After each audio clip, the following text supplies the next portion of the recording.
Good afternoon to everybody. అందరికి మధ్యాహ్న కాల వందనాలు తెలియజేస్తున్నాం. It seems that the afternoon is not that much good. ఈ మధ్యాహ్నం అంత బాగలేదేమో అనిపిస్తున్నది. When I said good afternoon, some of you said good afternoon back. నేను గుడ్ ఆఫ్టర్నూన్ అని చెప్పినప్పుడు మీరు ఒక్కరు కూడా తిరిగి బదులివ్వలేదు. Okay, I'll try once again. Good afternoon. అలా చెప్తాను good afternoon. Well, usually the afternoon sessions are not liked by preachers and teachers. మామూలుగా అయితే ఈ మధ్యాహ్న కాల కూడికలు అనేవి వినేవారికి కానీ బోధించేవారికి కానీ ఇద్దరికి ఇష్టం ఉండదు. And even the audience do not like the afternoon sessions. మరి వినేవారు శ్రోతలు కూడా అంతగా ఇష్టపడరు. You know the reason. కారణం మీకు తెలుసు. After a heavy lunch, we all feel like sleeping. At that time, we are conducting the session. మరి బాగా మంచి భోజనం భుజించిన తర్వాత గడుపు ఎంతో బరువుగా అనిపిస్తుంది. అలాంటప్పుడు కూర్చొని వినటం అనేది కొంత కష్టమే. So sometimes preachers who preach in the afternoon would say at the very beginning, the audience should not sleep or please don't sleep. అందుకని మధ్యాహ్న కాలంలో బోధించే బోధకులు ఏమంటారంటే ముందుగానే మరి దయచేసి నిద్రపోవద్దు అని అంటారు. But I won't say like that. If you really want to sleep, you are free to sleep. అయితే నేను అలా చెప్పను. మీకు నిజంగా నిద్రపోవాలనిపిస్తే నిర్భయంగా నిద్రపోవచ్చు. And some preachers may say, even if you sleep, please do not snore.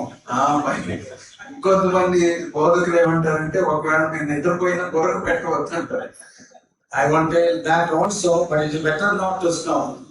మరి దానికి కూడా నేనేమి అంటే చెప్పను కానీ పెట్టకపోతే మంచిది. If you are snoring, the person who is comfortably sleeping at your right hand side may wake up. To avoid that danger, better to avoid snoring.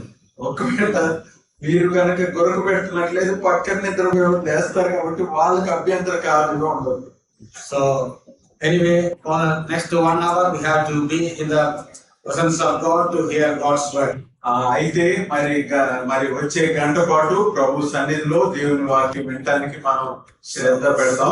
So I request all of you to keep your eyes, minds and ears, everything open to God. కాబట్టి మీ అందరి కళ్ళు మనస్సులు అదే విధంగా చెవులు దేవుని వాక్యం విన్నట్లుగా తెరిచి ఉంచాలని కోరుతున్నాను. This morning we started our study on filling with the Holy Spirit. ఈ ఉదయకాలము పరిశుద్ధాత్మచే నింపబడుట అనే అంశంతో ప్రారంభించుకున్నాం. At the very beginning I told you some mistakes we often commit. నేను ప్రారంభంలోనే చెప్పాను కొన్ని పొరపాట్లు మనం చేస్తూ ఉంటామని. Then we saw the importance of this subject. ఆ తర్వాత ఆ అంశం యొక్క ప్రాధాన్యతను చూసాం. In order to do any effective ministry for the Lord, we need to be filled with the Holy Spirit. ప్రభు కొరకై ప్రభావవంతమైన పరిచర్య చేయాలంటే మనం పరిశుద్ధాత్మచే నింపబడుట అవసరం. Similarly, in order to lead a holy life, we need to be controlled by the Holy Spirit. అదే విధంగా పరిశుద్ధ జీవితం కొనసాగించాలన్నా కూడా మరి ఆ విధమైన పరిశుద్ధాత్మ నింపుదల మనకు అవసరం. Then we saw the meaning of the word filling in the Bible. ఆ తర్వాత బైబిల్లో నింపుట అనే మాట యొక్క భావాన్ని చూసాం. Filling refers to being influenced or controlled by someone. మరి Being influenced by someone or controlled by someone. కాబట్టి నింపుట అనే దాని ద్వారా మరి ఎవరి చేతనైనా ప్రభావితం చేయబడటం లేదా ఎవరినైనా ప్రభావితం చేయటం అనేది ఉంటుంది. The Holy Spirit is a person. పరిశుద్ధాత్ముడు ఒక వ్యక్తి. We also are persons. మనం కూడా వ్యక్తులమే.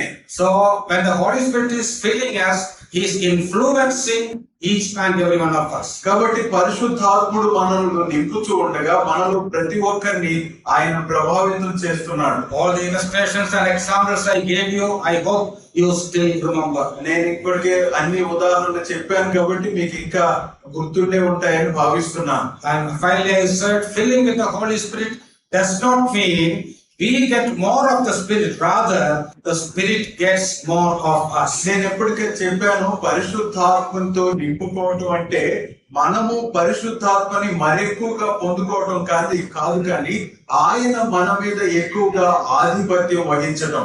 Then we consider the word be filled It is the word plero in the Greek language. కాబట్టి నింపబడి ఉండుడి అనే మాటకు ప్లీరో అనే గ్రీకు పదం ఉన్నది. And from that word itself we can understand four main truths about being filled with the Holy Spirit. ఆ పదం నుంచే మనము ఈ నింపబడుట అనే దానిలో ఉంటున్న 4 అంశాలు చూసాం. First of all, it is a commandment. మొదటిగా ఇది ఆజ్ఞ. In the original language, it is given as a very strong commandment. ఆదిమ భాషలో చూసినట్లయితే ఇది ఒక గట్టిగా చెప్పబడిన ఆజ్ఞ అయి ఉన్నది. Number 2, plero is plural, not singular in the Greek. ఆ తర్వాత ప్లీరో అనే గ్రీకు పదము అది బహువచనంలో ఉన్నది, ఏకవచనంలో లేదు. It indicates that we all should be filled with the Holy Spirit. దానికి అర్థం ఏంటిదంటే మనలో ప్రతి ఒక్కరు ఆ ఆత్మతో నింపబడాలి. And the third one, we are in touch in the morning. We are going to the third one. ఆ ఉదయకాలం మూడవది మనం వివరించుకోలేదు, ఇప్పుడు దానికి వెళ్దాం. It is in passive voice. ఇది మరి నేరుగా కాకుండా వేరుగా చెప్తున్నాడు. I think in the schools you might have studied about active voice and passive voice. మరి స్కూల్స్ లో మరి యాక్టివ్ వాయిస్, ప్యాసివ్ వాయిస్ అనేది మీరు చదివి ఉంటారు. So what is the difference between these two? ఈ రెండింటి మధ్య తేడా ఏంటిది? In active voice, the subject performs the action. మరి యాక్టివ్ వాయిస్ అంటే ఏదైతే మరి అంశం ఉన్నదో దాని మీద దృష్టి పెడతాం. And in the passive voice, somebody is working on the subject.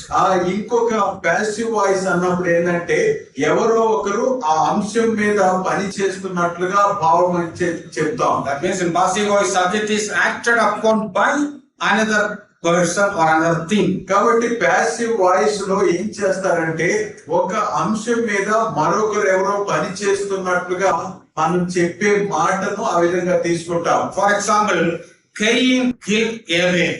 మరి ఉదాహరణకు హేబేలును కయ్యూను చంపాడు. Is it active voice or passive voice? ఇది active voice passive voice? You might be right. చెప్పండి. Active voice. Then how will you make it passive? ఇప్పుడు దాన్ని passive voice గా ఎట్లా మార్చవచ్చు? Yes, the students can give me an answer. Yes, tell me. How will you make it passive? Cain killed Abel. How will you make it passive? Abel was killed by Cain. కయ్యూను చేత హేబేలు చంపబడ్డాడు. So these things will help you to understand the Bible more. ఈ విధంగా మనం ఈ విషయాలు Bible ని అర్థం చేసుకోవడానికి ఉపయోగపడతాయి. So this is given in passive voice. ఇది ప్యాసివ్ వాయిస్ లో చెప్పబడింది. That means we are not filling ourselves, rather we permit the Holy Spirit to fill us. దీని అర్థం ఏంటంటే మనకు మనమే నింపుకోవడం లేదు, కానీ మనలను నింపునట్లుగా పరిశుద్ధాత్మునికి మనము అవకాశం ఇస్తున్నాం. So when we surrender ourselves to the control of the Holy Spirit, He will fill us. పరిశుద్ధాత్ముని యొక్క నియంత్రణకు మనం లోబడినట్లయితే ఆయన మనలను నింపుతాడు. Actually, that word should be translated like this. ఈ విధంగా దాన్ని మనం తర్జుమా చేసుకోవచ్చు. You should be filled with the Holy Spirit. నీవు పరిశుద్ధాత్మచే నింపబడాలి. In English it is correctly given. English లో అది చక్కగా రాయబడింది. So we are not filling ourselves, but we are permitting the Holy Spirit to fill us. మనకు మనమే నింపుకోవడం లేదు, కానీ మనలను నింపునట్లుగా పరిశుద్ధాత్మకి అవకాశం ఇస్తున్నాం. And the final observation is this. ఆ తర్వాత చివరి గమనిక ఏంటిదంటే it is given in present continuous tense. ఇది ప్రస్తుత కొనసాగే క్రియగా చెప్పబడింది. So it is an ongoing process. ఇది మరి కొనసాగుతుండే ప్రక్రియ. We know that birth is a once for all event. Birth. మనకు తెలుసు పుట్టుక అనేది ఒకే ఒక్కసారి జరిగే సంఘటన. But what about growth? అయితే ఎదుగుట గురించి it is a daily affair. It is an ongoing process. ఇది రోజువారీ జరగాల్సింది, అనుదినము జరగాల్సింది. In the same way, అదే విధంగా receiving the Holy Spirit is a once for all incident. పరిశుద్ధాత్మను పొందుకోవటం అనేది ఒకే ఒక్కసారి జరిగే సంఘటన. But being filled with the Spirit is an ongoing process. అయితే పరిశుద్ధాత్మచే నింపబడటం అనేది కొనసాగుతుండే ప్రక్రియ. Actually, this verse should be translated in this way. ఈ మాటను ఈ విధంగా తర్జుమా చేయాల్సి ఉండింది. Be being filled with the Holy Spirit. పరిశుద్ధాత్మచే నింపబడుతూ ఉండండి. Or keep on being filled with the Holy Spirit. పరిశుద్ధాత్మచే నింపబడుతూనే ఉండండి. Why is it so? ఎందుకు అలాగూ? There is a chance of losing our filling. ఎందుకంటే నింపబడుట అనేది కోల్పోయే ప్రమాదం ఉంది మనలో. Moreover, for each new ministry, we need a fresh filling with the Holy Spirit. అంత మాత్రమే కాదు, ప్రతి క్రొత్త పరిచర్యకు మనకు పరిశుద్ధాత్మ యొక్క నింపుదల కావాలి. This is very clear from many incidents given in the book of Acts. అపోస్తల కార్యములో వివరించబడిన వేర్వేరు సంఘటనలు అది మనకు తేటగా అర్థమవుతుంది. For example, in Acts chapter 2 verse 4, అపోస్తల కార్యములో 2:4 ఉదాహరణకు we read that all the apostles were filled with the Holy Spirit. మనం అక్కడ చదివేది ఏంటంటే అపోస్తలులందరూ కూడా పరిశుద్ధాత్మచే నింపబడిరి. But again in Acts 4:8, అదే విధంగా అపోస్తల కార్యములో 4:8 we read that Peter was again filled with the Spirit. అక్కడ మనం చదివేది ఏంటంటే పేతురు మరలా ఆత్మచే నింపబడ్డాడని. In Acts 2:4, Peter was already filled. అపోస్తల కార్యములు 2:4 పేతురు అప్పటికే ఆత్మచే నింపబడ్డాడు. But after a few days, he was again filled with the Spirit and he preached to the rulers and the people. ఆ తర్వాత కొన్ని దినాలకు మరలా ఆయన ఆత్మచే నింపబడి అధికారులకు ప్రధానులకు సువార్త బోధించాడు. In the same way, అదే విధంగా in Acts 6:5 we read Stephen was full of the Spirit.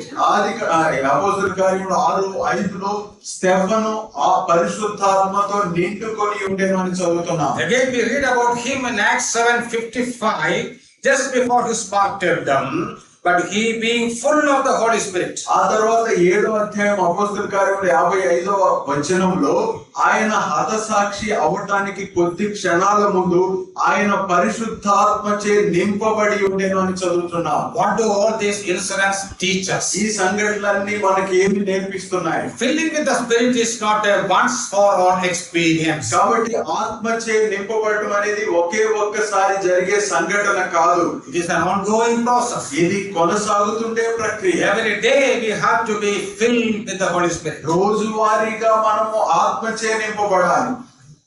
Beloved, remember, we won't lose the Holy Spirit, but we will lose filling with the Holy Spirit.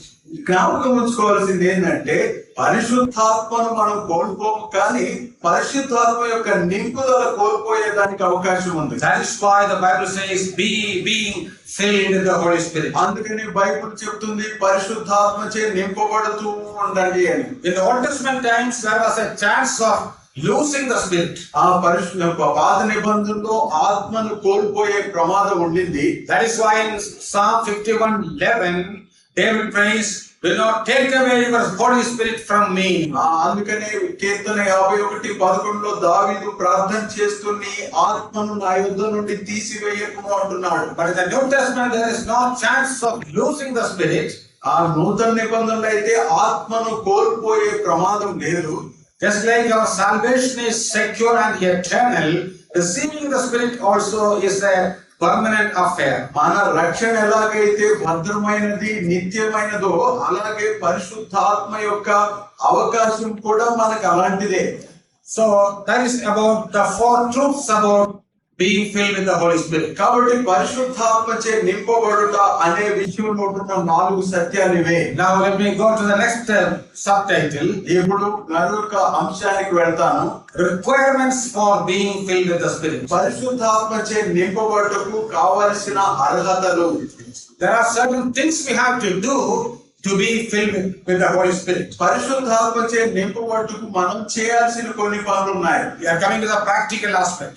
మరి ఆచరణాత్మకమైన విషయాలకు వస్తే, actually that is not mentioned in the passage we read in Ephesians chapter 5. ఎఫెసీ పత్రిక 5వ అధ్యాయంలో మనం చదివిన భాగంలో వాస్తవానికి అది ప్రస్తావించబడలేదు. Actually in verse 18 is a commandment to be filled with the Spirit, and 19 to 21 we read about the result of be filled with the Spirit. 18వ వచనంలో ఆత్మచే నింపబడుడి అనే ఆజ్ఞ ఇవ్వబడింది. 19 నుంచి 21 వరకు దాని ప్రతిఫలం అనేది చెప్పబడింది. That thing we'll study in the evening or at night. సాయంకాలం దాని గురించి ధ్యానం చేద్దాం. But the practical aspect also we have to consider. అయితే దీని ఆచరణ సంబంధమైన విషయాన్ని కూడా మనం ఆలోచన చేయాలి. After studying a lot about being filled with the Spirit, if we do not know how to be filled with the Spirit, the study is useless. మరి పరిశుద్ధాత్మచే నింపబడ్డ అనే అంశాన్ని ఎంతో వివరణాత్మకంగా ధ్యానించిన తర్వాత అసలు ఎలాగ నింపబడాలో తెలియకపోతే దానికి ఉపయోగం ఉండదు. Many times we are very good in taking decisions. అనేక సార్లు నిర్ణయాలు తీసుకోవడంలో మనం చాలా వివేకం కలిగి ఉంటాం. But we fail miserably in practicing them. అయితే వాటిని ఆచరణలో పెట్టడంలో ఎంతో విఫలమవుతూ ఉంటాం. Once a small boy came to his father and asked a question. ఒక చిన్న పిల్లవాడు ఒకసారి తండ్రి వద్దకు వచ్చి ఒక ప్రశ్న అడిగాడు. He said that there was a pond, and on the shore of that pond 5 frogs were sitting. ఒక నీటి కొలను ఉంది. ఆ నీటి కొలను గట్టున 5 frogs. 5 కప్పలు కూర్చున్నాయి. No, frogs. F-O-R-G-S. నక్కలు ఉన్నాయి. So 2 of them decided to jump into the pond. ఆ రెండు ఏమనుకున్నాయంటే ఆ నీటిలోకి దూకుదాం. Instead there were 5 frogs. మరి 5 నక్కలు ఉన్నాయి. And 2 of them decided to jump into the water. మరి ఈ రెండైతే అవి నీటిలోకి దూకాలని నిర్ణయం తీసుకున్నాయి. The boy asked that question to his father. Now, how many frogs are left out on the bank? మరి ఇప్పుడు బాలుడు తండ్రితో అడుగుతున్నాడు, అవి రెండు తూకితే ఎన్ని కప్పలు మిగులుతాయని. Yes, you also can give the answer. మరి ఇప్పుడు మీరు చెప్పవచ్చు. 3. Any other answer? 5. See, the father said it is very simple. The father said it is very simple. తండ్రి చెప్పాడు ఇది చాలా సులభమైన జవాబు. So 5 minus 2 is 3. 5లో 2 తీసేస్తే 3 కదా. Then the boy said no. ఇప్పుడు పిల్లవాడు అంటున్నాడు కాదు, The answer is 5. 5. Because the other 2 simply took a decision, but they didn't jump. మరి ఈ రెండు దూకాలని నిర్ణయించుకున్నాయి కానీ దూకలా. So this is a picture of ourselves also. మన విషయంలో కూడా ఇదే వర్తిస్తుంది. After each meeting, we will take a decision to jump. మరి ప్రతి కూడిక తర్వాత మనం దూకాలనే నిర్ణయం తీసుకుంటాం. But we will never jump. అయితే దూకం. Yes. Today, this afternoon, we have to take some decisions, and after that, we have to jump or practice that also. ఈ మధ్యాహ్న కాలం మనం కొన్ని నిర్ణయాలు తీసుకొని ఆ దూకేందుగా ప్రయత్నం చేయాలి. Well, in the Bible, we read about so many blessings and promises. ఆ బైబిల్లో అనేకమైన ఆశీర్వాదాలు వాగ్దానాల గురించి చదువుతాం. But all these are conditional. అవన్నీ కూడా షరతులతో కూడినవి. No promise or blessing in the Bible is unconditional. ఏ వాగ్దానం కానీ ఆశీర్వాదం కానీ మరి షరతులు లేకుండా ఉండదు బైబిల్లో. Since salvation is free, ఆ రక్షణ ఉచితం కాబట్టి we often think that every spiritual blessing is free and we need not do anything. మనం ఏమనుకుంటామంటే ప్రతి ఆత్మ సంబంధమైన ఆశీర్వాదం ఉచితమే, మనం చేయాల్సింది ఏమీ లేదు అనుకుంటాం. Of course, everything is free. అయితే చెప్పుకోవాలంటే అన్ని ఉచితమే. But even for the free salvation, we have to fulfill a condition. మరి ఉచితంగా లభించే రక్షణ కూడా మనము మరి పాటించాల్సిన కొన్ని విధులు ఉన్నాయి. What is that condition? ఆ షరతులు ఏంటివి? Salvation is offered free, but how will you receive it? మరి రక్షణ ఉచితంగానే లభిస్తుంది, కానీ మనం ఎలా పొందుకోవచ్చు? Only through faith in the Lord Jesus. ప్రభువైన యేసుక్రీస్తునందు విశ్వాసం ఉంచుట ద్వారానే. So that is a condition. ఇది షరతు. That is the requirement you have to do. మరి మనం చేయాల్సిన విధి కర్తవ్యం. In the same way, for us obtaining any spiritual blessing, we have to fulfill certain conditions. అదే విధంగా మనం ఏదైనా ఆశీర్వాదం కానీ వాగ్దానం పొందాలంటే మనం చేయాల్సిన కర్తవ్యం ఉన్నది. So filling with the Holy Spirit also is a conditional blessing. కాబట్టి ఆత్మచే నింపబట అనేది కూడా ఆ షరతులతో కూడిన వాగ్దానం. Okay, where do we get all these conditions? ఈ షరతులన్నీ మనకి ఎక్కడ దొరుకుతాయి?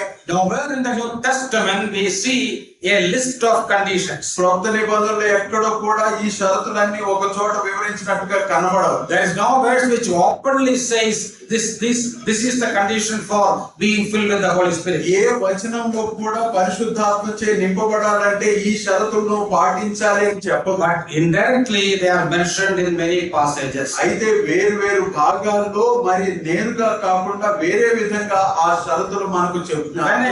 When I explain the meaning of the word pleru, ఇప్పుడు నేను ప్లీరు అనే మాటకు అర్థం చెప్పాను కదా. I told you it is given in passive voice. ఇది నేరుగా కాకుండా వేరే విధంగా చెప్పబడిన మాట అని చెప్పాను. That statement gives us an indication about one of the conditions of being filled with the Holy Spirit. ఈ మాట మరి పరిశుద్ధాత్మచే నింపబడుటకు ఉండాల్సిన ఒక షరతును గురించి తెలియజేస్తున్నది. Since it is in passive voice, అది ప్యాసివ్ వాయిస్ లో ఉన్నది కాబట్టి it is clear that only if we permit the Holy Spirit to control us, He can fill us. ఆ పరిశుద్ధాత్ముడు మనల్ని నియంత్రించడానికి మనం అవకాశం ఇచ్చినప్పుడే ఆయన నింపగలడు. Putting it differently, ఇంకొక విధంగా చెప్పాలంటే only if we surrender ourselves fully to the control of the Holy Spirit, He can fill us. ఆ పరిశుద్ధాత్మ యొక్క సంపూర్ణ నియంత్రణలోనికి మనం లోబడినప్పుడే ఆయన మనల్ని నింపగలడు. So this is the first condition. If you want, you can note down. కాబట్టి మీరు రాసుకోవాలంటే రాసుకోవచ్చు. ఇది మొదటి షరతు. Absolute surrender of ourselves to the Holy Spirit. పరిశుద్ధాత్మనికి మనలను మనము సంపూర్ణంగా అప్పగించుకొనుట. I can give you many verses. అనేక వచనాలు నేను చెప్పవచ్చు. I'll give you 3 verses and then I'll explain one verse in detail. మరి 3 వచన భాగాలు చెప్పి ఒకదాన్ని పూర్తిగా వివరిస్తాను. All these verses are from the letter to Romans. ఇవన్నీ వచనాలు కూడా రోమా పత్రికలో ఉన్నాయి. First one is Romans 6:19b. B means the second part. రోమా పత్రిక 6వ అధ్యాయం 19వ వచనంలో రెండవ భాగం. Actually, in chapter 6 of Romans, Paul speaks about victory over sin or a life free from sin. మరి నిజానికి ఈ 6వ అధ్యాయంలో పౌలు మరి పాపం మీద మనకుండే జయము అనే దాని గురించి మాట్లాడుతున్నాడు. So while discussing that subject, ఆ విషయాన్ని మాట్లాడుతూ in 6:19 last part he writes, మరి 6:19లో చివరి భాగంలో ఏమని రాస్తున్నాడంటే, so now present your members as slaves of righteousness for holiness. మరి పరిశుద్ధత కలుగుటకై ఇప్పుడు మీ అవయవములను నీతికి దాసులుగా అప్పగించుడి. Present your members. Me అవయవములను అప్పగించుడి. In other words, surrender your body for holiness, for to the control of the Holy Spirit.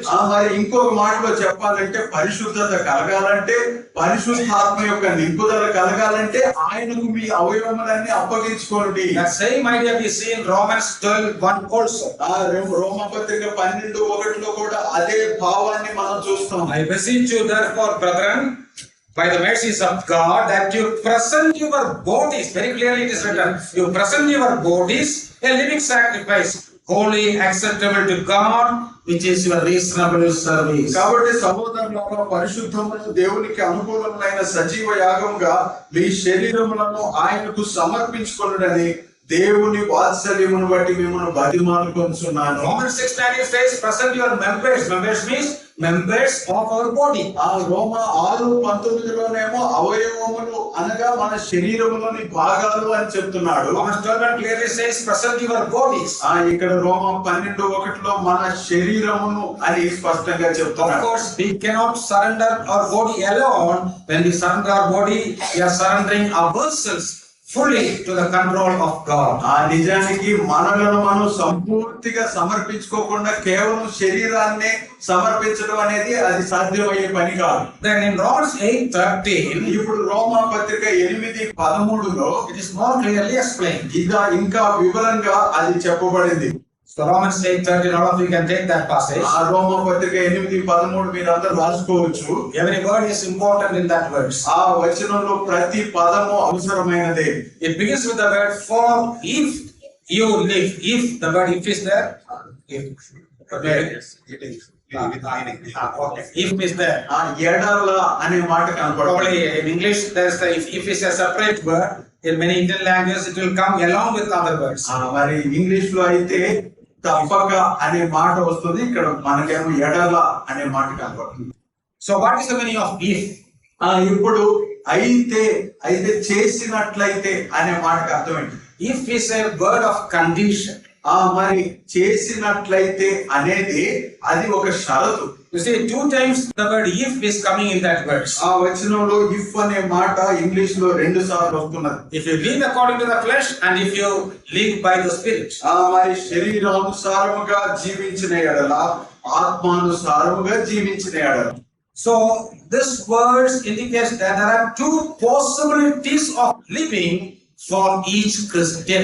ఈ వచనం మనకు తెలియచేసేది ఏంటంటే ఒక క్రైస్తవుడు 2 విధాలుగా జీవించవచ్చు అని. To whom did Paul write this epistle? ఈ పత్రికను పౌలు ఎవరికి ఉద్దేశించి రాస్తున్నాడు? Saints or believers in Rome. రోమాలో ఉంటున్న పరిశుద్ధులు, విశ్వాసులను ఉద్దేశించి. So the word you refers to the believers. కాబట్టి మీరు అని చెప్పినప్పుడు వారు విశ్వాసులు అని అర్థం. Here Paul says the believers also can lead 2 types of lives. ఇక్కడ పౌలు ఏమంటున్నాడంటే విశ్వాసులు కూడా 2 రకాల జీవితం జీవించడానికి అవకాశం ఉంది అని. Let me give a modern example. ఇంకొక ఉదాహరణ చెప్తాను. In some of the modern cars, especially the Maruti cars, they have 2 modes of driving. One is manual, the other one is automatic. Both are permitted. ఇప్పుడు కొత్త రకం కార్లలో, మరి ముఖ్యంగా మారుతి కార్లో 2 రకాల డ్రైవింగ్లు ఉంటాయి. ఒకటేమో మాన్యువల్ అంటే మనం నడిపేది, ఇంకోటేమో automatic. Okay, there are 2 options. Many a time we'll go like on automatic. మరి 2 రకాల అవకాశం ఉన్నప్పుడు మనం ఆటోమేటిక్ కే వెళ్తాం. But both are possible. అయితే 2 సాధ్యమే. Exactly the same way, అదే విధంగా a believer can lead a carnal life or spiritual life. ఒక విశ్వాసి శరీరానుసారంగా జీవించవచ్చు, ఆత్మానుసారంగా జీవించవచ్చు. Both possibilities are there. 2 అవకాశాలు ఉన్నాయి. Actually, it is a dangerous possibility. అయితే ఇది ఎంతో ప్రమాదకరమైన పరిస్థితి. Yes, since there are 2 possibilities, many believers prefer to lead a carnal life. మరి ఇలాంటి అవకాశం ఉన్నప్పుడు అనేక సార్లు విశ్వాసులు ఆశించేది ఏంటంటే శరీరానుసారంగా జీవించటం. Okay, look at the verse. ఇప్పుడు ఆ వచనాన్ని చూడండి. The first part of the verse says, if you live according to the flesh, you will die. శరీరానుసారంగా జీవించినట్లయితే మీరు మరణించుదురు. What is the meaning of this verse? ఇక్కడ దీని అర్థం ఏంటిది? Have you ever read this verse? ఈ వచనాన్ని ఎప్పుడన్నా చదివామా? Maybe many times you have read this verse. మరి ఈ వచనాన్ని ఎన్నో సార్లు చదివి ఉండవచ్చు. Have you understood this verse? మరి చదివినప్పుడు అర్థమైందా మనకు? I think the answer is no. అర్థం అయి ఉండలేదని అనుకుంటున్నాను. If you live according to flesh, శరీరానుసారముగా జీవిస్తే. what is the meaning of flesh? శరీరం అంటే in the Bible, the word flesh is used in 3 different meanings. బైబిల్లో శరీరం అనేది 3 అంచెల అర్థముతో వాడబడింది. For example, in John 1:14 we read the word became flesh. మరి యోహాను సువార్త 1:14 వచనంలో వాక్యము శరీరధారి అయ్యెను. Yes, that word means our physical body. అనగా అక్కడ శరీరం అనేది మన భౌతిక శరీరం. Jesus took a human body, that's the meaning. యేసుక్రీస్తు భౌతిక శరీరాన్ని ధరించాడు అనేది అక్కడ భావం. In 1 Peter 1:24, మొదటి పేతురు పత్రిక 1:24 we read all flesh is grass.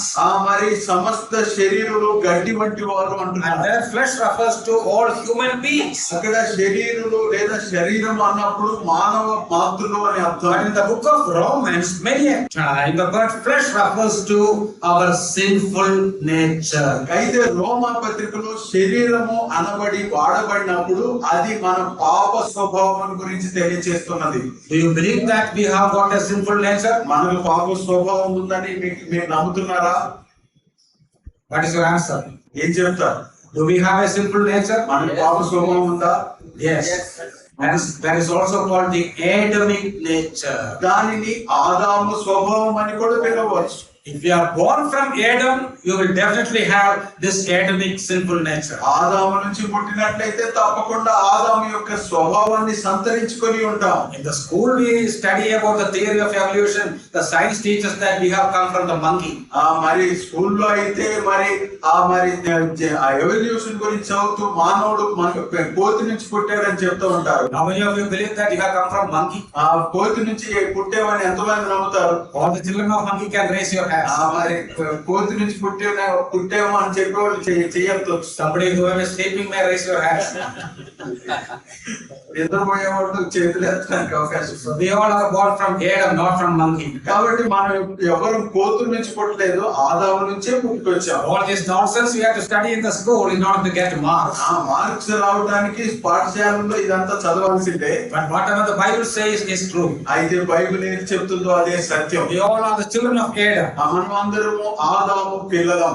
Since Adam committed sin and became a sinner, that sin nature has been transferred to all his generation. ఆదాము పాపము చేసి పాపిగా అయ్యాడు కాబట్టి ఆ పాప స్వభావం మనందరికీ సంతరించుకున్నది. So that is very clear. If you observe a small child, that sinful nature can be seen.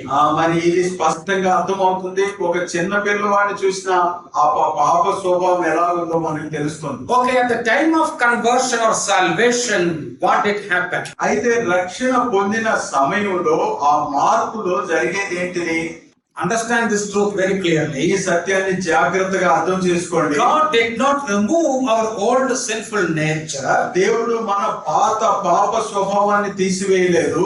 But he gave us a new nature. అయితే మనకు క్రొత్త స్వభావాన్ని ఇచ్చాడు. Without removing the old nature, God gave us a new nature. పాత స్వభావాన్ని తీసివేయకుండానే ఆయన క్రొత్త స్వభావాన్ని మనకి ఇచ్చాడు. That is called the divine nature. అది దైవ స్వభావం. That is what is clearly said in 2 Peter 1:4. మరి 2 పేతురు పత్రిక 1:4 దేవ స్వభావం అనే మాట వాడబడింది. 2 Corinthians 5:17 we read that we became a new creation. That is also a reference to the new nature we got at the time of conversion. 2 పేతురు పత్రిక 5:14 మనము క్రొత్త సృష్టి 17వ వచనంలో క్రొత్త సృష్టి అయ్యాము అనే దానికి కూడా అర్థము మనము క్రొత్త స్వభావాన్ని పొందుకున్నాము అని. So the believer has got two natures. Don't forget this. కాబట్టి విశ్వాసికి 2 స్వభావాలు ఉన్నాయి అనేది మర్చిపోవద్దు. That is the why we struggle a lot to overcome sin. అందుకని పాపమును జయించుటకు మనం ఎంతో శ్రమ పడుతూ ఉంటాం. Okay, now come to the verse. ఈ వచనానికి రండి. This verse says, if you live according to the flesh, you will die. మరి మీరు శరీరానుసారముగా జీవించినట్లయితే మరణిస్తారు అంటున్నారు. What is the meaning of death in this verse? ఈ వచనంలో చనిపోవుట అంటే అర్థం ఏంటిది? There are 3 meanings for the word death in the New Testament. క్రొత్త నిబంధనలో చనిపోవుట మరణం అనే దానికి 3 అర్థాలు ఉన్నాయి. First one, the spiritual death. మొదటిది ఆత్మీయ మరణం. That is what is prophesied in Genesis 2:17 to Adam by God. On the day in which you eat this fruit, you will die. ఆదికాండము 2:17లో దేవుడు ఆదాముకు ఆజ్ఞయిస్తూ నీవు ఇది దినమున నిశ్చయముగా చచ్చెదవు అని చెప్పిన మాట. In the Bible, death means separation. ఆ బైబిల్లో మరణము అనేది విభజించబడుట, ప్రత్యేకించబడుట అని అర్థం. Spiritual death means spiritual separation from the Spirit of God. ఆత్మీయ మరణం అంటే దేవుని ఆత్మ నుంచి వేరుపడుట. And as a consequence of the original sin, man suffered physical death also. మరి ఈ ఆదిమ పాపమును బట్టి మానవుడు భౌతిక మరణాన్ని కూడా పొందుకున్నాడు. So when in physical death our soul and spirit together will be separated from our body. మరి ఈ భౌతిక మరణంలో మన ప్రాణము మన దేహము మన దేహం నుండి ప్రాణము ఆత్మ వేరైపోతాయి. And the third one is eternal death. మూడవదేమో నిత్య మరణం. That is eternal separation from God. ఆ దేవుని నుంచి నిత్య ఎడబాటు. That is in other words it is called eternal hell. మరి ఇంకొక మాటలో చెప్పాలంటే నిత్య నరకము. So of these 3 deaths which is referred to here, ఈ 3 మరణాల్లో ఇక్కడ ప్రస్తావించబడినది ఏంటిది?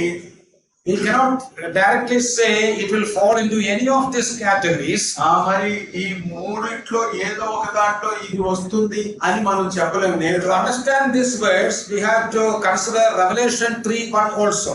దీన్ని అర్థం చేసుకోవడానికి ప్రకటన 3:1 కూడా మనం చూడాలి. There Jesus said to the church at Sardis, అక్కడ యేసుక్రీస్తు సార్దీసు సంఘానికి చెప్తూ, I know your works, that you have a name, that you are alive, but you are dead. మరి నీవు జీవించుచున్నావన్న పేరు మాత్రం కలిగి ఉన్నావు కానీ నీవు మృతుడవే అంటున్నాడు. So that is, in other words, putting it in simple terms, that is called the death of backsliding. ఇంకొక మాటలో అర్థం చేసుకోవడానికి చెప్పుకోవాలంటే వెనుకంజ వేసే మరణం ఇది. Remember, the people in the churches of these were believers. సర్దీసులో సంఘంలో ఉంటున్న ఆ ప్రజలు విశ్వాసాన్ని గుర్తుంచుకోండి. But now they do not have an active fellowship with God. That is why Jesus says, you are dead. అయితే ఇప్పుడు వారికి దేవునితో క్రియాశీలక సహవాసం లేదు కాబట్టి మీరు మృతులు అని చెప్తున్నాడు. So that is the exact meaning of death in this verse also. ఈ వచనంలో చెప్పబడిన ఆ మరణం యొక్క అర్థం అదే అవుతుంది. If we lead a carnal life, it is as if we are dead to God. మనం శరీరానుసారంగా జీవించినట్లయితే దేవుని ఎడల మనం మరణించినట్లే లెక్క. What about the second part? ఇప్పుడు రెండవ భాగం But ఏంటి? if by the Spirit you put to death the deeds of the body, you will live. ఆత్మ చేత శారీర క్రియలను చంపిన ఎడల జీవించెదరు. Again, it's a condition. ఇది కూడా షరతే. Please observe the phrase, you put to death. నీవు చంపిన ఎడల అనే మాట It గమనించండి. doesn't say that God will put to death. దేవుడు వాటిని చంపుతాడు అని It is చెప్పబడింది. your responsibility. ఇది నీ బాధ్యత. It is the responsibility of each and every believer who is sitting here. ఇక్కడ కూర్చున్న ప్రతి విశ్వాసి మీద ఉన్న బాధ్యత ఇది. If we put to death the deeds of the body, that means the deeds of the body, which is the manifestation of our sinful nature. మరి శారీర క్రియలు అనగా మన పాప స్వభావము కనుపరుచుకునే పరిస్థితి. And how can we put to death? వాటిని మనం ఎలాగూ చంపగలం? Very clearly it is written, if by the Spirit you put to death. స్పష్టంగా వ్రాయబడింది ఏంటంటే ఆత్మ చేత చంపిన ఎడల. With the help of the Holy Spirit only we can put to death the deeds of the flesh. కాబట్టి శారీర క్రియలను పరిశుద్ధాత్మ యొక్క సహాయం చేత మాత్రమే చంపగలం. In other words, we have to permit the Holy Spirit to control our life totally.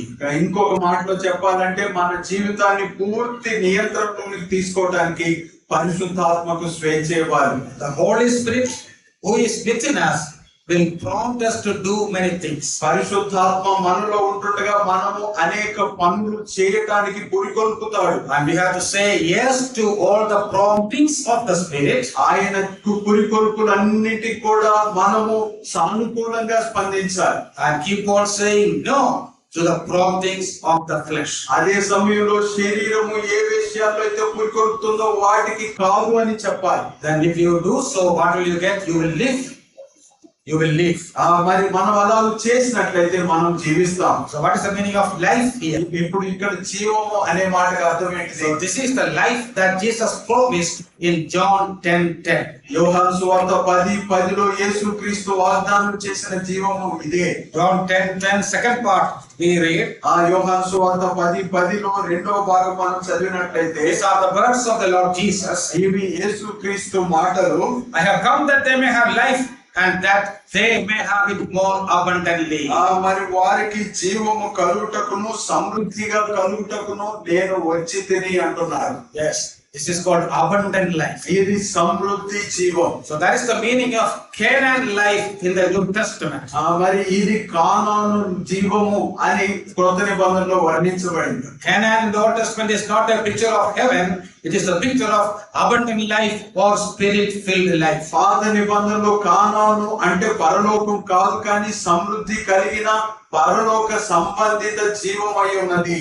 But remember, the Holy Spirit can fill us only to the extent to which we empty out ourselves. అయితే మనం గుర్తు పెట్టుకోవాల్సింది ఏంటంటే మనం ఎంత మేరకు ఖాళీ చేసుకుంటామో అంత మేరకు మాత్రమే పరిశుద్ధాత్ముడు మనల్ని నింపగలడు. The Holy Spirit can control us only to the extent to which we yield to His authority. ఆయన అధికారమునకు ఎంత మేరకు మనము లోబడతామో అంత మేరకు మాత్రమే మనల్ని నియంత్రించగలడు. So deliberately, purposefully, with our decisions, we have to keep on surrendering ourselves to the control of the Holy Spirit daily. కాబట్టి అనుదిన జీవితంలో ఉద్దేశపూర్వకంగా ఆయనకు మన స్వయం అప్పగించుకుంటూ ఆయన నింపుదలకు నియంత్రణకు ఒప్పుకొని. There are two more conditions, but I won't take that much time. ఇంకా 2 షరతులు ఉన్నాయి, ఎక్కువ సమయం తీసుకోను. The second one is be saturated with the word of God. ఆ తర్వాత దేవుని వాక్యముతో నింపబడుడి.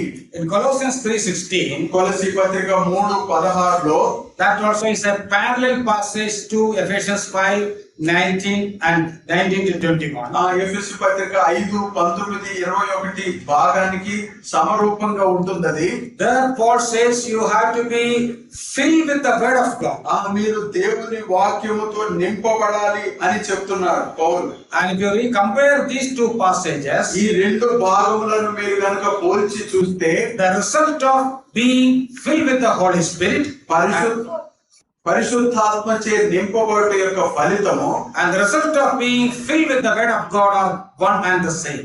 మరి దేవుని వాక్యముతో మరి నింపబడటం ఈ 2 కూడా ఒకే రకమైనవి.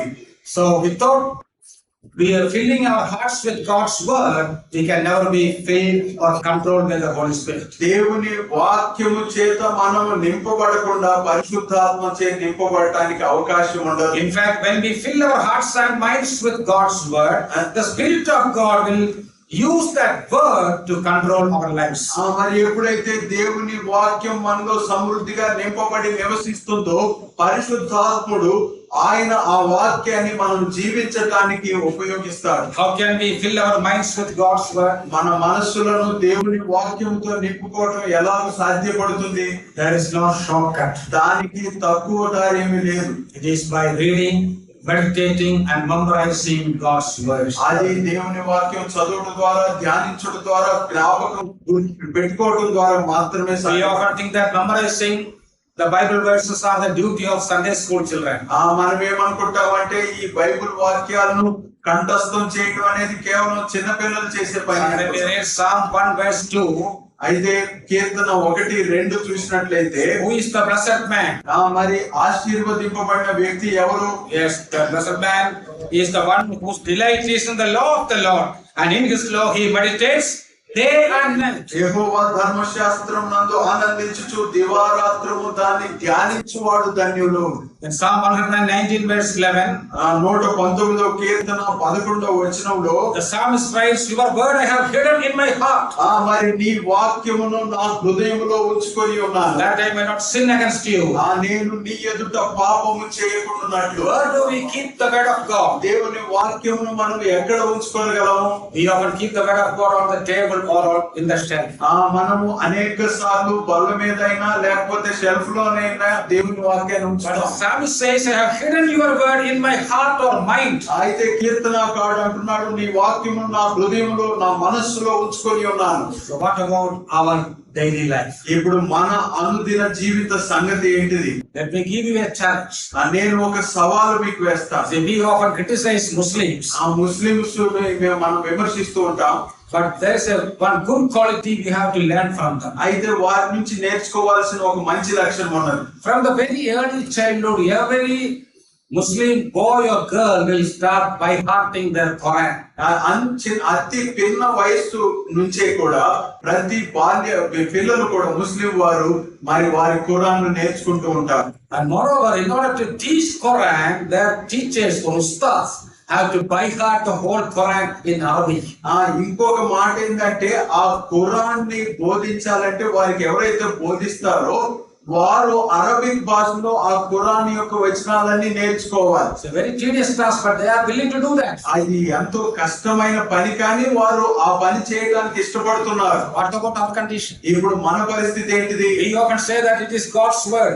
మనం ఇది దేవుని వాక్యం అంటాం. Do we really believe that this is God's word? ఇది దేవుని వాక్యం అని నిజంగా నమ్ముతున్నావా? Sad to say, whenever I am teaching in the Bible colleges, నేను బైబిల్ కళాశాలలో బోధిస్తూ ఉంటుండగా విచారకరంగా when they come for interview, we will ask a very simple question. Just tell John 3:16. మరి ఇంటర్వ్యూకి వచ్చినప్పుడు ఒక చిన్న ప్రశ్న అడుగుతాను, యోహాను సువార్త 3:16 చెప్పండి అని. Sad to say, many do not know even John 3:16. విచారకరమైన విషయం ఏంటంటే అనేక మందికి యోహాను 3:16 కూడా తెలియదు. So this is our pathetic condition. ఇది మన హృదయ దిగ్భ్రాంతికరమైన And సమస్య. how can we lead a victorious life? అయితే ఇప్పుడు మనం జయ జీవితాన్ని ఎలాగో How can జీవించాలి? the Spirit of God control us? దేవుని ఆత్మ మనలను ఎలాగో నియంత్రించగలరు? Beloved, today you take a decision to by heart at least one verse every week. మరి ప్రతి వారము కనీసం ఒక వచనం నేర్చుకుంటానని ఈ రోజు మీరందరూ ఒక నిర్ణయం తీసుకోండి. I think that can be done by all those who are sitting here. ఇక్కడ కూర్చున్న వారందరికీ అది సాధ్యము చేయగలరు అని నేను నమ్ముతున్నాను. Even the elderly people can do it. పెద్దవారు కూడా ఆ పని చేయవచ్చు. If you by heart one verse every week, ప్రతి వారానికి ఒక వచనం కంఠస్థం చేస్తే within 1 year, how many verses can you by heart? మరి ఒక సంవత్సరంలో ఎన్ని వచనాలు కంఠస్థం చేయవచ్చు? 52 or at least 50 verses you can by heart. 52 కనీసం 50. You try this. This is not difficult. ఇది ప్రయత్నించి చూడండి, కష్టమేమి కాదు. If we are not willing to do that, how can we say that we really love God? మరి అలా చేయడానికి సిద్ధంగా ఉండకపోతే నేను దేవుణ్ణి ప్రేమిస్తున్నానని ఎలా చెప్పగలం? Yes, only through God's word the Spirit can control us. దేవుని వాక్యము ద్వారానే ఆత్మ మనలను నియంత్రించగలరు. Third and final condition is prayer. మూడవది చివరిది షరతు ఏంటిదంటే ప్రార్థన. There is no direct commandment to pray for filling with the Holy Spirit. పరిశుద్ధాత్మచే నింపబడుట అనే దానికి నేరుగా ఉన్న ఆజ్ఞ లేదు. But in Ephesians 3:16 there is an indication. అయితే ఎఫెసీ పత్రిక 3:16లో ఒక సూచన ఉన్నది. In Ephesians 3:16 Paul writes, ఎఫెసీ పత్రిక 3:16లో పౌలు రాస్తూ that he would grant you according to the riches of his glory to be strengthened with might through his spirit in the inner man. మరి మీరు అంతరంగ పురుషుని యందు శక్తి కలిగి ఉండేంత కొలది ఆయన తన చిత్తము చొప్పున మీకు అనుగ్రహిస్తాడు. Before giving the commandment to be filled with the Spirit, Paul prays for the Ephesian believers. మరి పరిశుద్ధాత్మచే నింపబడుడి అని ఆజ్ఞ ఇవ్వటానికి ముందు వారిని గూర్చి ప్రశంసిస్తున్నాడు పౌలు ఎఫెసీ విశ్వాసులను. Paul prays, Lord, you have to strengthen the inner man of every believer in the church at Ephesus. ఎఫెసీ సంఘంలో ఉంటున్న ప్రతి వ్యక్తి యొక్క అంతరంగ పురుషుని బలపరచు అంటున్నాడు. What is the meaning of inner man? అంతరంగ పురుషుడు అంటే అర్థం ఏంటిది? Paul uses the word inner man and outer man. పౌలు అంతరంగ పురుషుడు బాహ్య పురుషుడు అనే మాటలు వాడుతున్నాడు. Outer man is our body, physical body, which is visible. బాహ్య పురుషుడు అంటే మనకు అందరికి కనపడే మన శరీరం. The inner man is the soul and spirit together, which is invisible.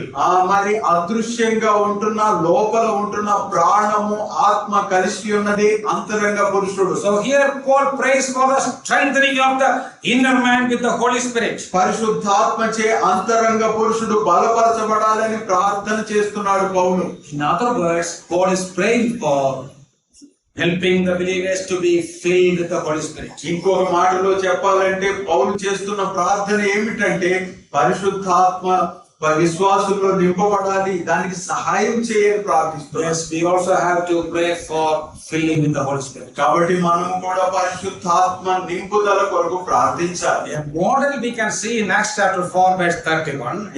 అపోస్తలుల కార్యములు 4:31లో దానికి ఒక మాదిరి మనం చూడవచ్చు. The apostles Peter and John were arrested by the Jewish court called Sanhedrin. సంహెద్రిన్ అనే ఆ యూదుల న్యాయస్థానము పేతురును వారిని నిర్బంధించింది. Later they questioned and threatened them not to preach in the name of the Lord Jesus. ఆ తర్వాత వారిని బెదిరించి యేసుక్రీస్తు నామమును ప్రకటించవద్దని గట్టిగా బెదిరించారు. After threatening, they released them. మరి వారు అలా బెదిరించి వారిని విడుదల చేశారు. Then what did they do? తర్వాత వారు ఏం చేశారు? Then they came back to the fellow believers and they all started praying. వారందరూ కూడా తోటి సహోదరుల యొద్దకు వచ్చి వారందరూ కలిసి ప్రార్థించసాగారు. And what do you read in Acts 4:31? 4:31 అపోస్తలుల కార్యములో ఏం చదువుతున్నారు? Here we see the prayer of the church at Jerusalem. మరి Acts 4:31.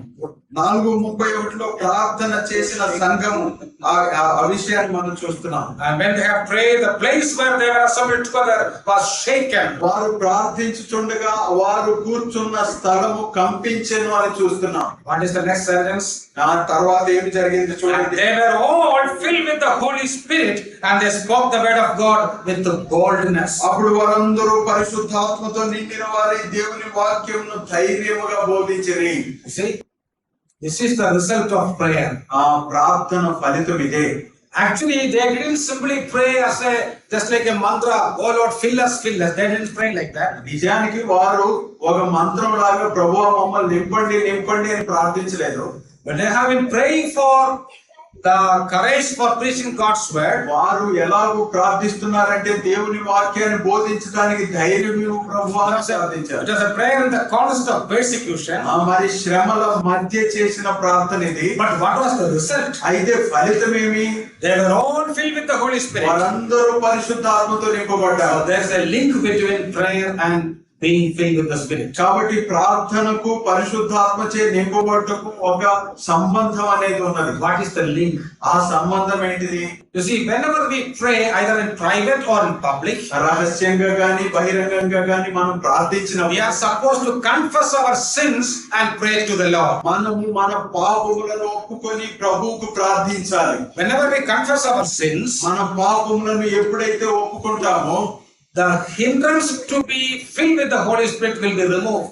మరి పరిశుద్ధాత్మచే నింపబడుటకు ఏదైతే అడ్డంకిగా ఉంటుందో అది తీసివేయబడుతుంది. The Spirit is always willing to fill us. ఆ పరిశుద్ధాత్ముడు నింపటానికి ఎప్పుడు సిద్ధంగానే ఉన్నాడు. The only hindrance is the sin in our life. అయితే ఒకే ఒక ఆటంకం ఏంటిదంటే మనలో ఉంటున్న పాపం. But whenever we pray, అయితే మనం ఎప్పుడు ప్రార్థించినా we get a washing of our sins because we confess our sins. మన పాపములను మనం ఒప్పుకుంటాం కాబట్టి మన పాపములు కడుగుపడతాయి. ఆ అనుభవం మనకు ఉంటుంది. So automatically we will be filled with the Spirit. ఆ విధంగా దానికి అంతటికి అదే మనము పరిశుద్ధాత్మచే నింపబడతాం. This truth is mentioned in the Old Testament also. పాత నిబంధనలో కూడా ఈ సత్యము వివరించబడింది. In Isaiah 40 verse 31. యెషయా గ్రంథం 40:31లో It's easy to remember Acts 4:31 and Isaiah 40:31. మరి యెషయా గ్రంథం 40:31 అపోస్తలుల కార్యములు 4:31 గుర్తుపెట్టుకోవడానికి సులువు. That we read, but those who wait on the Lord shall renew their strength. మరి దేవుని కొరకు ఎదురు చూచువారు నూతన బలము పొందుదురు. Yes, we'll have a renewal of our spiritual strength. మనకు ఆత్మీయ నూతన బలము లభిస్తుంది. What is the meaning of waiting on the Lord? ఎదురు చూచుట దేవుని కొరకు అంటే that means spending time in the presence of God in prayer and meditation of God's word. మరి దేవుని సన్నిధిలో ప్రార్థించుట ద్వారా అదే విధంగా దేవుని వాక్యం ధ్యానించుట ద్వారా మనం సమయం గడపటం. So whenever we spend time in the presence of God in God's word and prayer, definitely that will result in being filled with the Holy Spirit. ఎప్పుడైతే మనం దేవుని సన్నిధిలో ప్రార్థిస్తూ దేవుని వాక్యం ధ్యానిస్తూ సమయాన్ని గడుపుతామో తప్పకుండా దాని ఫలితంగా ప్రతిఫలంగా ఆత్మచే నింపబడతాం. And as a result we will get spiritual strength to overcome temptations. దాని వలన మరి శోధనలు జయించుటకు ఆత్మీయ బలాన్ని పొందుతాం. And overcome or conquer Satan. ఇప్పుడు సాతాన్ని కూడా జయిస్తాం. So three things I mentioned about the requirements of being filled with the Spirit. పరిశుద్ధాత్మచే నింపబడటకు 3 అర్హతలు అని నేను చెప్పాను. Which is the first one? మొదటిది ఏంటి? Absolute surrender of ourselves. మనలను మనము సంపూర్ణంగా ఆయనకు అప్పగించుకోవడం. Number 2, be saturated with God's word. మరి రెండవది ఏంటిదంటే దేవుని వాక్యముతో సమృద్ధిగా నింపబడుట. Third one, spend time in prayer. మూడవది ప్రార్థనలో మన సమయాన్ని If we వెచ్చించాలి. keep on doing this daily, definitely you can lead a continuous spirit-filled life. మరి ఇది కనుక మనము అనుదినము చేసినట్లయితే తప్పకుండా ఆత్మతో నింపుదలతో కూడిన జీవితాన్ని జీవించగలం. May the Lord help all of us to live such a life in the coming days. రానున్న దినాల్లో మనమందరము అలాంటి జీవితం జీవించడానికి ప్రభు మనకు సహాయం చేయను గాక. May God bless you. దేవుడు మిమ్మల్ని దీవించు.